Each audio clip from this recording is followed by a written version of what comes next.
Órale, güey, estoy unos días acá en Mallorca de vacaciones y precisamente estoy toda enojada y angustiada. Y ustedes se preguntarán por qué ya, porque resulta que acá todos los escritos están escritos en mallorcano, güey. No se entiende jamás de los jamases, güey.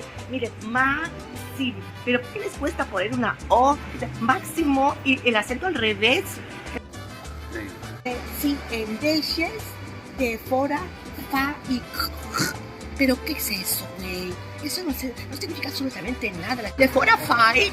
Aló, olé, aló, ólale, güey.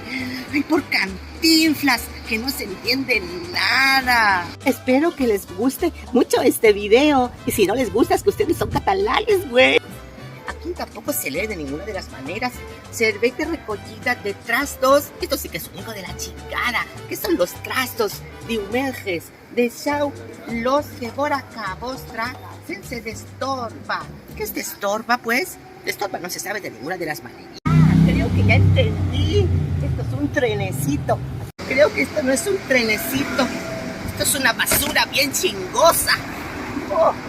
Acá en Mallorca, todos los nombres de las calles empiezan por K. ¿Y saben ustedes por qué, güey? Porque K es un perro. Y por todo allí donde las esquinas donde hay carrer, es que hay un perro que es un K, que está justo abajo, que está meandito, bien chido. Esos señores que ven ustedes atrás son los oreros, güey. Son personas que si tú en aquel momento no sabes qué hora es, si lo preguntas y se lo dices, pero se han equivocado con la escritura. Se olvidaron la H de la hora. Hora se escribe con H. Yo realmente ahorita quería ir con la guagua, es decir, con el autobús, pero cuando leí Memoc, ¿cómo que Memoc? ¿Qué es eso? Moco.